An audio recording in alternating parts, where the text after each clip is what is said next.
Salam à tous et à toutes. Bonjour la grande famille Next Gen Africa. C'est un honneur de vous retrouver, que tu sois au cœur battant de nos capitales, à Bamako, Ouagadougou, Niamey, Dakar, Abidjan, ou que tu portes l'Afrique dans ton cœur depuis Paris, Montréal, Bruxelles, New York ou ailleurs dans le monde. Sache que tu es au bon endroit. Bienvenue sur la chaîne qui éclaire le futur de l'Afrique, non pas avec le regard des autres, mais avec les yeux de l'Afrique elle-même. Ici, nous avons une conviction profonde. L'Afrique n'est pas un problème à résoudre, mais un potentiel à libérer. C'est pourquoi on ne se contente pas de répéter ce que disent les grands médias, souvent prisonniers d'une vision dépassée et paternaliste. Ici, on décortique, on analyse, on anticipe.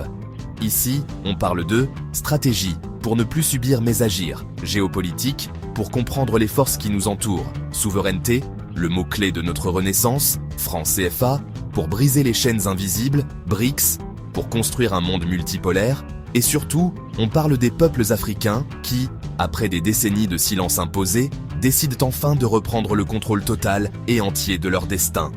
Alors, avant même de commencer, je te demande de faire un geste simple, mais qui est en réalité un acte militant, un geste lourd de sens. Clique sur s'abonner, active la cloche des notifications pour ne rien manquer, et surtout, like cette vidéo dès maintenant. Fais-le si, comme nous, tu veux voir une Afrique debout, une Afrique souveraine, une Afrique respectée sur la scène mondiale. Pourquoi est-ce si important? Parce que, oui, ça ne te coûte rien, mais pour nous, et pour notre cause commune, ça change absolument tout. Chaque like, chaque abonnement, est un signal envoyé à l'algorithme. Vous lui dites, ce contenu est pertinent, montre-le à d'autres Africains, à d'autres panafricanistes, qui cherchent la vérité, qui cherchent à comprendre. Les chiffres sont parlants. L'algorithme YouTube nous signale qu'environ 80% des personnes qui regardent nos vidéos, qui bénéficient de ces analyses, ne sont pas abonnés. Imaginez notre force si ces 80% nous rejoignaient. Alors si tu fais partie de ces 80%, je te le demande fraternellement. Corrige ça maintenant. Abonne-toi, rejoins la grande famille Next Gen Africa. Ne sois pas un simple spectateur de l'histoire qui s'écrit. Deviens un acteur du changement, un maillon de cette chaîne de conscience que nous bâtissons ensemble. Avant de rentrer dans le cœur du sujet, une petite pause de quelques secondes, qui est aussi une manière de renforcer notre indépendance. Pour vous offrir cette analyse libre et sans concession, nous devons être financièrement autonomes. C'est la garantie que notre parole ne sera jamais dictée par des intérêts extérieurs. Si tu souhaites soutenir concrètement notre travail et cette indépendance, tu peux visiter notre boutique Amazon Partenaire. Nous y avons sélectionné des produits utiles pour le quotidien, pour les enfants, la maison, la tech, l'éducation, l'organisation, l'inspiration. Chaque achat via notre lien nous rapporte une petite commission, sans que cela ne te coûte un centime de plus. Tout est dans la description. Pour ceux qui privilégient le bien-être et la santé, tu peux aussi découvrir notre partenariat avec LR Health and Beauty. Ce sont des produits 100% naturels à base d'aloe vera, certifiés et fabriqués en Allemagne, une référence de qualité.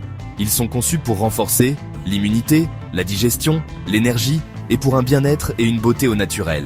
Et au-delà des produits, il y a une opportunité. Pour ceux qui veulent un complément de revenus ou même qui visent une véritable liberté financière, je propose un plan de parrainage personnel dans cette activité. C'est une façon de construire sa propre autonomie. Si cela t'intéresse, contacte-moi directement via le numéro WhatsApp sécurisé qui se trouve dans la description. Ne voyez pas ça comme une simple publicité. Chaque achat, chaque contact, chaque partage.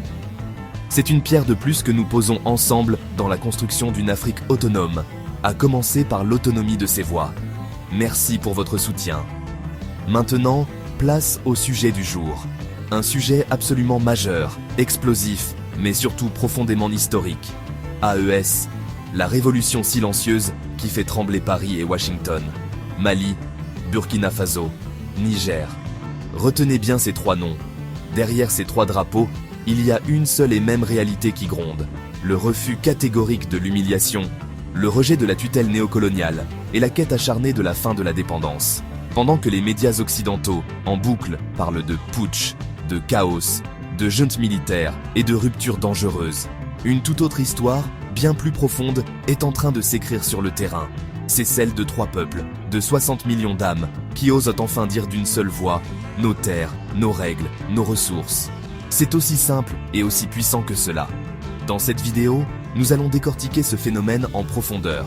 Nous verrons pourquoi l'AES est née, les racines historiques de la rupture avec le système ancien. Ensuite, le projet de sortie du franc CFA. Comment reprendre le contrôle de l'arme monétaire. Puis, les nouvelles alliances stratégiques, Russie, Chine, BRICS+, et ce qu'elles impliquent.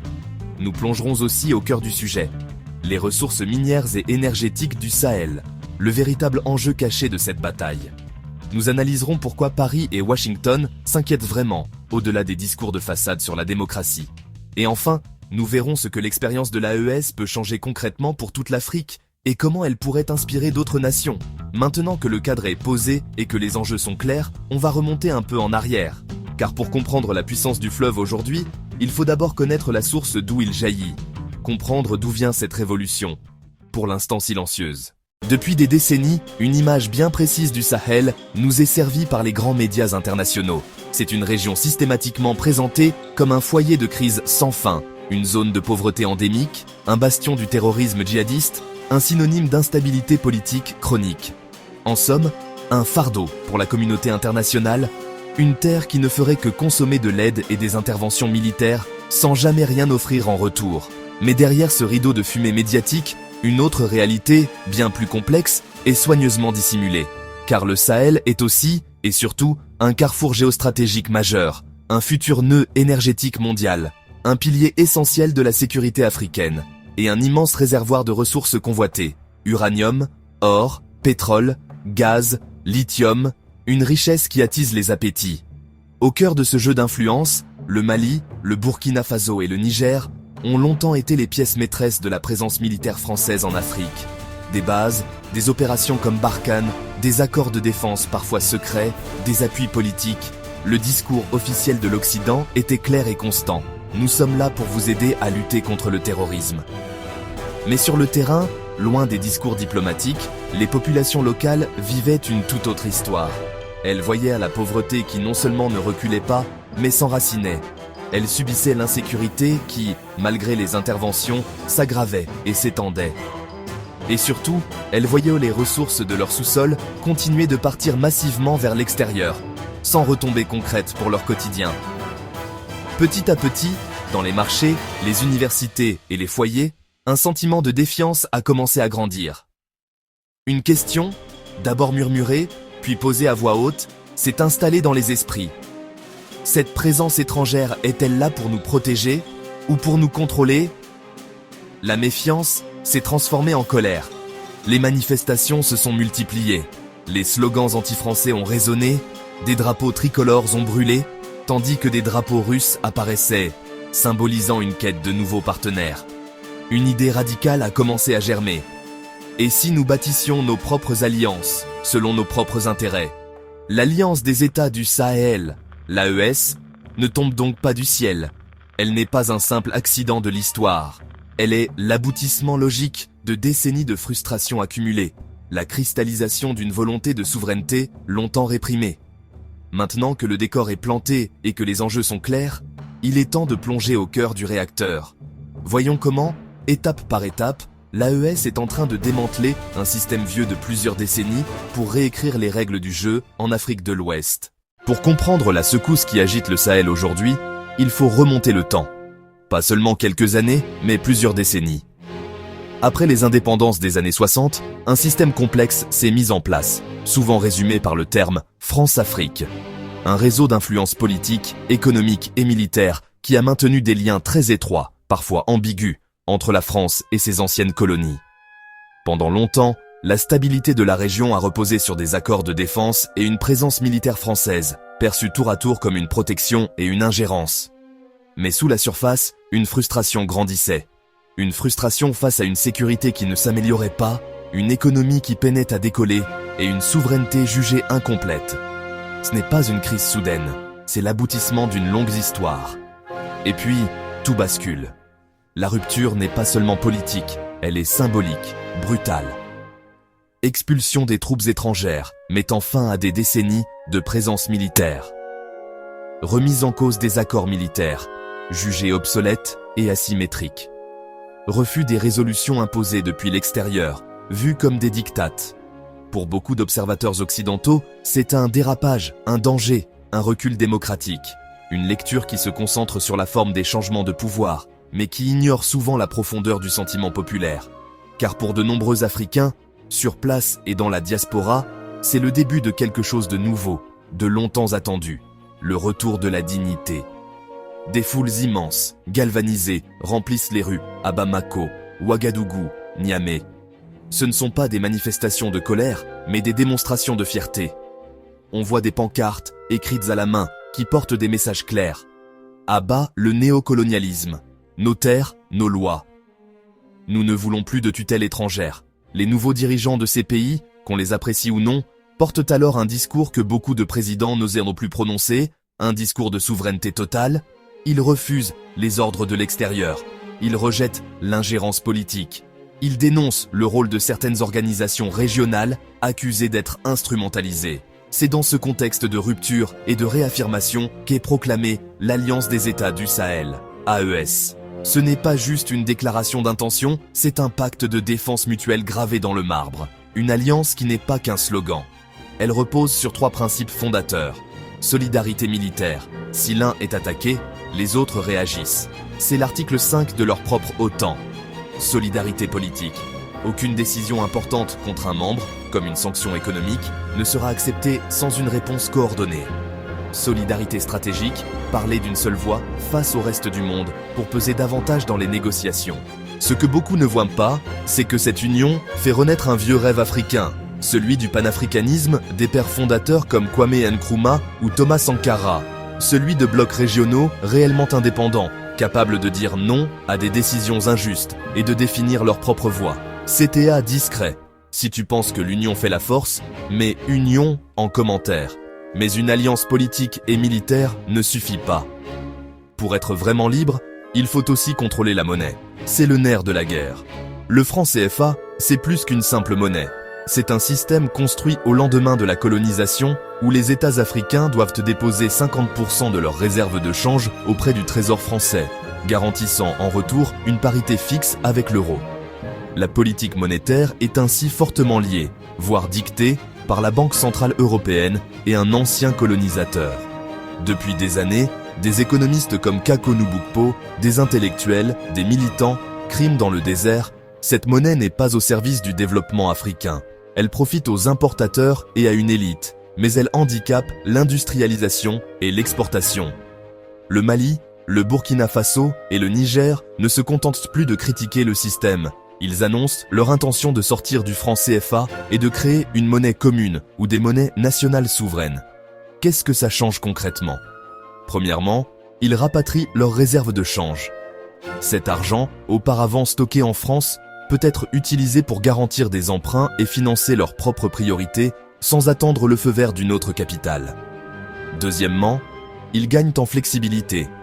Ils pourront décider de leur partenariat financier, utiliser d'autres monnaies que l'euro ou le dollar dans certains échanges, comme le yuan, le rouble ou l'or.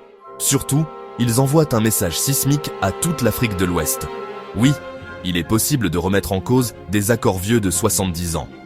Pour les puissances qui profitèrent de ce système, ce n'est pas un détail technique. C'est un acte de guerre monétaire, une déclaration d'indépendance économique.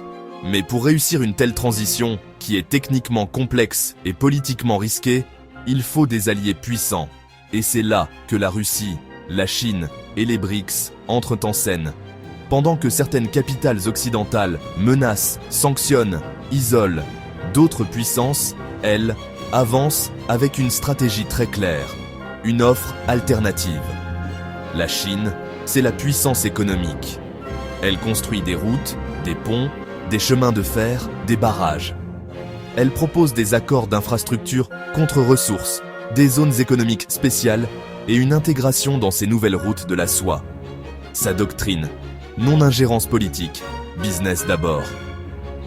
La Russie, de son côté, c'est la puissance sécuritaire. Elle mise sur la sécurité et la défense. Formation militaire, coopération dans le renseignement, livraison d'équipements. Elle se positionne comme le partenaire qui peut garantir la survie des régimes et propose une alternative directe à la présence militaire occidentale. Les BRICS, élargie à de nouveaux pays, représente l'alternative systémique. Ils avancent sur la création de mécanismes financiers qui contournent le dollar. Banque de développement pour financer des projets sans les conditionnalités du FMI ou de la Banque mondiale, échange en monnaie locale, et le projet, encore lointain, d'un instrument monétaire commun. L'AES trouve là un terrain favorable, un écosystème parfait pour sa stratégie. Ces États ont besoin de nouveaux partenaires, et ces blocs ont besoin de nouveaux alliés pour étendre leur influence. On voit alors se multiplier les visites de délégations à Moscou, Pékin et même Téhéran, les signatures d'accords économiques, les discussions autour de l'énergie, des mines, des communications. Est-ce sans risque? Non, le risque d'un surendettement auprès de la Chine ou d'une dépendance sécuritaire excessive envers la Russie est réel. Est-ce un changement complet de modèle? Oui. C'est un pivotement stratégique majeur. Ce qui est sûr, c'est qu'on assiste à un déplacement du centre de gravité géopolitique. L'axe Afrique, Russie, Chine, BRICS se solidifie face à l'axe traditionnel Occident, institution financière classique. CTA discret. Si tu veux une vidéo complète uniquement sur AES and BRICS, écris-le en commentaire.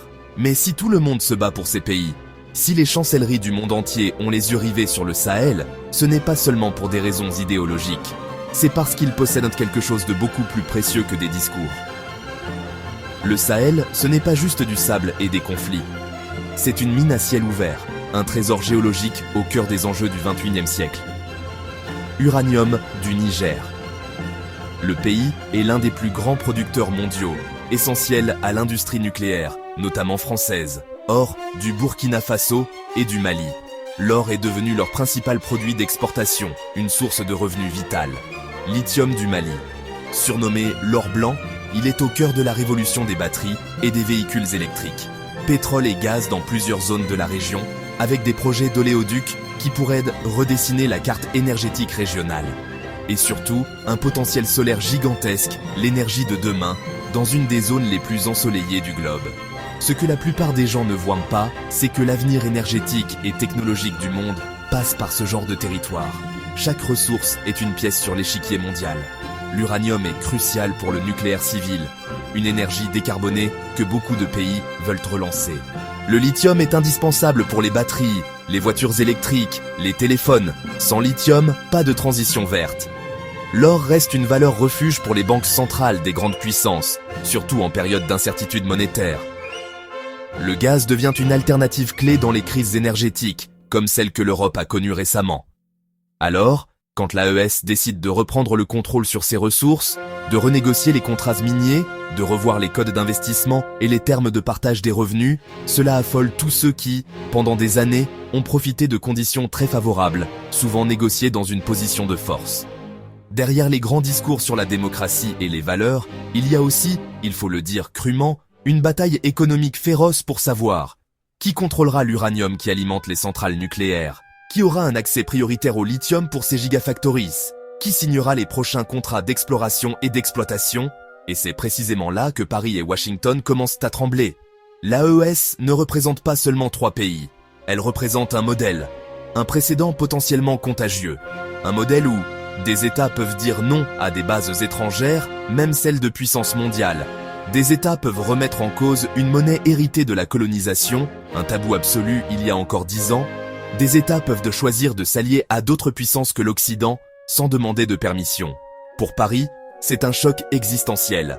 Perte d'influence dans sa zone historique, son précaré.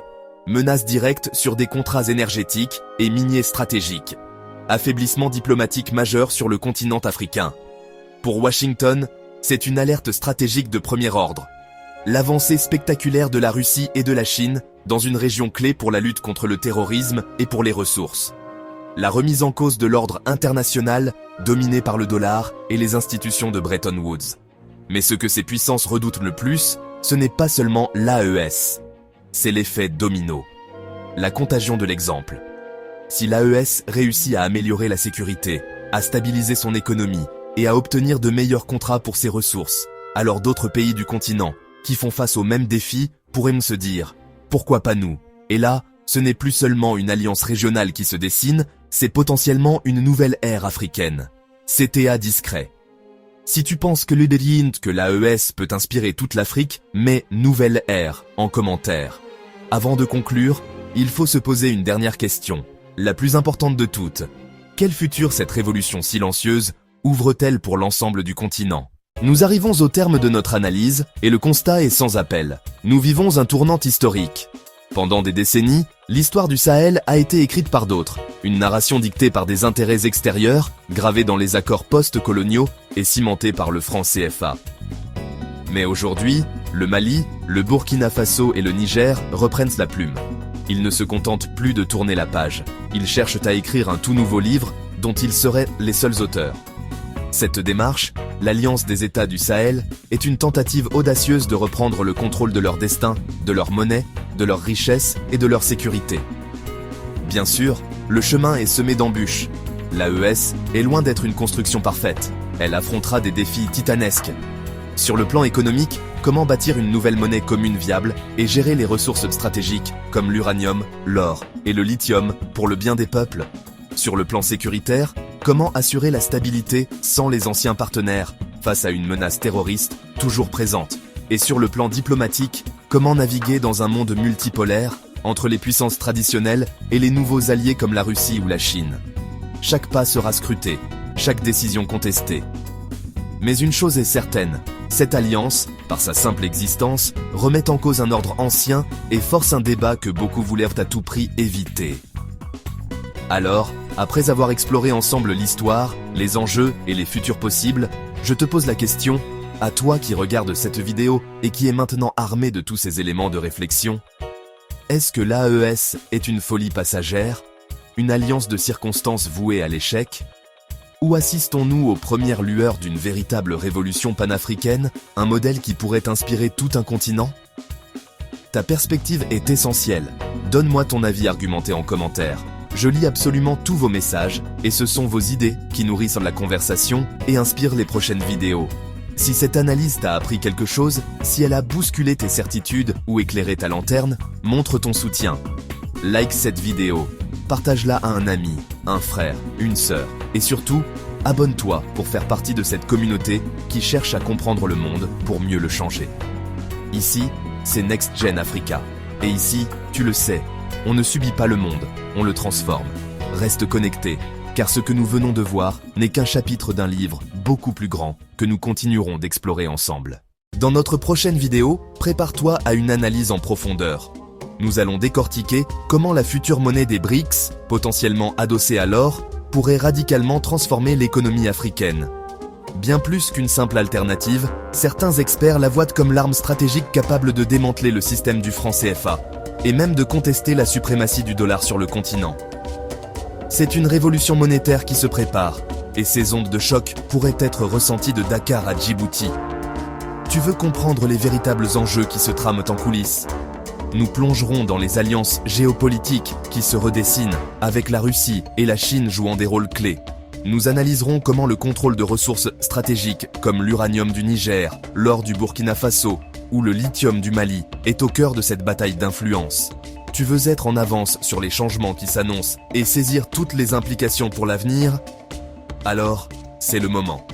Abonne-toi maintenant et active la cloche pour ne rien manquer. Prépare-toi, car nous allons te donner toutes les clés de lecture. Ce qui se profile à l'horizon n'est pas juste une question de monnaie. C'est une potentielle redéfinition de la souveraineté et du destin économique de tout un continent.